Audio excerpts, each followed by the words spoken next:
பாருங்க, இந்த பொய் பேசுறதுல ஒரு சின்ன பிரச்சனை இருக்கு. பொய் பேசுறவங்க வந்து ஒரு பொய்யோட நிறுத்த முடியாது, அதான் பிரச்சனை. புரியுதுங்களா அவங்க சொல்றது? இது உண்மை. இது நீங்க உண்மை பேசுனீங்கன்னா ஒரு சென்டென்ஸ்ல கதையை முடிச்சிடலாம். ஆனா பொய் பேசும்போது இன்னும் முடிக்க முடியாது, அதான் பிரச்சனை. ஏன்னா அடுத்து ஒரு கேள்வி வரும். அப்போ அது என்ன, அப்போ அதுக்கு அடுத்த பொய், அப்போ இது என்ன, அதுக்கு இன்னொரு பொய். இப்படியே சுத்தி சுத்தி சுத்தி பொய்யாலே அவங்கள சுத்தி அவங்க சூழ்ந்துக்கிட்டு பொய் சொன்ன பிறகு நிம்மதி இல்லாம உட்காந்துருப்பாங்க. ஏன்னா அடுத்த ஏதாவது பிரச்சனையை கிளப்பி விட்டுருவாங்களோன்னு ஒரு பயம் இருக்கும். தேள் கொட்டின போல தான் உட்காந்துருப்பாங்க. நீங்க நிம்மதியா தூங்கணும்னா நீங்க என்ன சொல்லிட்டு தூங்கினா போதும், உண்மையை சொல்லிட்டா நல்ல தூக்கம் வரும். பொய் சொன்னா சொல்லுவாங்க பாருங்க, மிரண்டவனுக்கு இருண்டதெல்லாம் பேயா தெரியுமா, அந்த மாதிரி சும்மாவே நம்மளை பார்த்தா கூட நம்மளை ஏதோ கண்டுபிடிச்ச மாதிரி தான் நினைப்போம். அவங்க ஏதோ ஒன்று கண்ணு நின்று போய் உங்களை பார்த்துட்டு இருந்திருப்பாங்க. ஆனா உங்களுக்கு என்னமோ உங்களையே கண்டுபிடிச்ச மாதிரி தான் தெரியும் இல்லையா?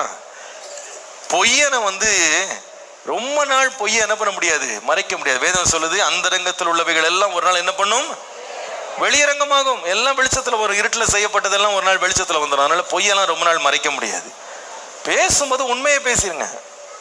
பாருங்க, விசேஷமா தவறு நடந்துருச்சா, இந்த தவறு நடந்துச்சுப்பா, இந்த மாதிரி பண்ணிட்டேன், தெரியாம செஞ்சுட்டேன் அப்படின்னு ஒப்பு கொண்டுட்டீங்கன்னா பிரச்சனையை சீக்கிரம் முடிச்சிடலாம்.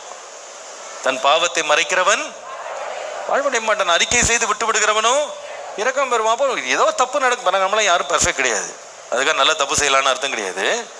நம்ம எல்லாரும் தவறு செய்கிறோம். நம்ம எல்லாருக்குள்ளேயும் பலவீனங்கள் இருக்கு. தவறுகள் நடக்கும்போது உண்மையை ஒத்துக்கிறது நல்லது.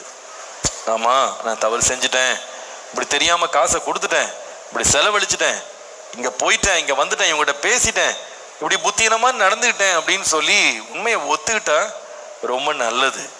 அதுக்கு பதிலாக வந்து நான் செய்யவே இல்லை அப்படின்னு சொல்லி சாதிக்கும் போது நம்ம இன்னும் மேலும் மேலும் பிரச்சனைகளை நம்ம ஏற்றிக்கொண்டே இருக்கிறோன்றது உண்மை.